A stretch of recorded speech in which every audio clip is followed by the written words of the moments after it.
بسم اللہ الرحمن الرحیم۔ ہم سب کو ہر وقت اپنے رب سے یہ دعا مانگنی چاہیے کہ وہ ہمیں غرور اور تکبر سے بچائے، وہ ہمیں کسی انسان کی تذلیل سے بچائے، کیونکہ مکافات عمل کا قانون اس دنیا میں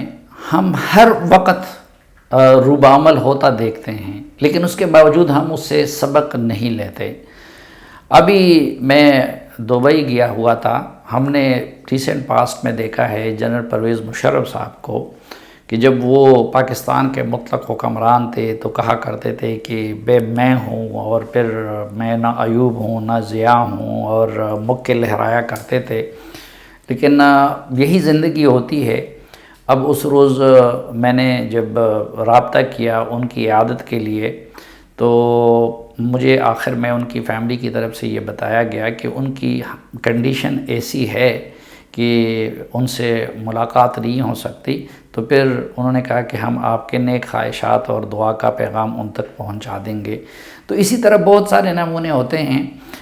ہمارے لیے عبرت پکڑنے کے لیے، لیکن افسوس کہ ہم اسے عبرت نہیں لیتے۔ اب ایک چیف جسٹس ہوا کرتے تھے، جسٹس ثاقب نثار صاحب، اور جو اپنے آپ کو بابا رحمت بھی کہتے تھے، اور میں سمجھتا ہوں کہ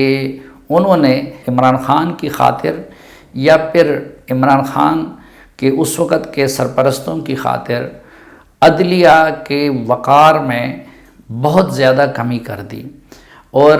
ایسے ریمارکس وہ دیتے رہے، ایسے فیصلے وہ دیتے رہے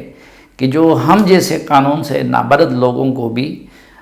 انصاف کے اصولوں پہ پورے نظر نہیں آتے تھے۔ تو وہ بابا رحمت ہے جو کہ عمران خان کے لیے ایک رحمت بنے ہوئے تھے۔ ان کو مثلاً ان کا قاسم سوری کا معاملہ تھا، وہ نچلی عدالتوں سے ثابت ہو گیا کہ انہوں نے 60,000 ووٹوں کی چوری کی ہے، لیکن ادھر سے ان کو سٹے آرڈر مل گیا، اور پھر وہ سٹے پہ چلتے رہے، اور مہینے نہیں کئی سال گزرتے گئے، اور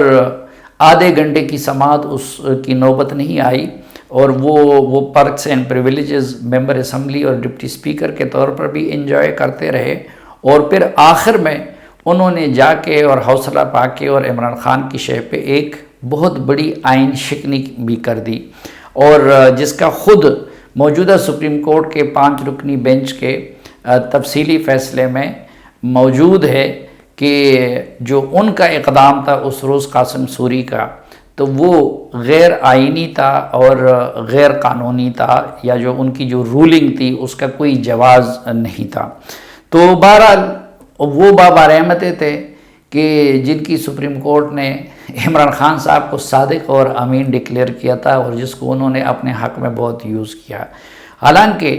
صادق اور امین کا ٹائٹل دنیا میں صرف ایک ہستی کو دی جا سکتی ہے، اور صرف ایک ہستی کو دیا گیا ہے، اور وہ حضرت محمد صلی اللہ علیہ وسلم ہے۔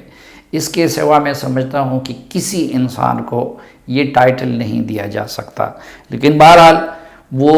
ٹائٹل ملنے کے بعد عمران خان صاحب نے ان کو بڑا اس کو یوز بھی کیا۔ تو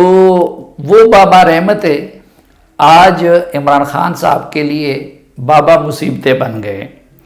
کیونکہ اس وقت انہوں نے جو بھی دلیل تھی، جو بھی بنیاد تھی، تو بابا رحمت کے دور میں سپریم کورٹ آف پاکستان وہ فیصلے دے چکی ہے دانیال عزیز سے متعلق، نہال ہاشمی سے متعلق،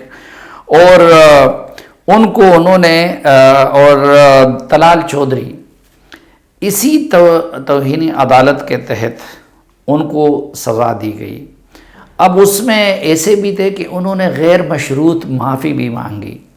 لیکن غیر مشروط معافی مانگنے کے باوجود بابا رحمت نے ان کو ڈسکوالیفائی کر لیا اور ان کو الیکشن کے لیے نااہل قرار دلوا دیا۔ اب جو سماعت جو ہوئی اسلام آباد ہائی کورٹ میں، تو اس میں ان فیصلوں کا بھی حوالہ دیا ججز صاحبان نے، تو کہ سپریم کورٹ کے ان فیصلوں کو بھی دیکھنا ہوگا، کیونکہ ظاہری بات ہے کہ جو ماتحت عدالت جو بھی فیصلہ کرتی ہے تو وہ پہلے سے سپریم کورٹ آف پاکستان کے فیصلوں کو مد نظر رکھتی ہے۔ اب اگر ابھی تو عمران خان صاحب نے یہ فیصلہ نہیں کیا ہے کہ وہ غیر مشروط معافی مانگے یا نہ مانگے، لیکن اگر وہ مانگ بھی لیتے ہیں تو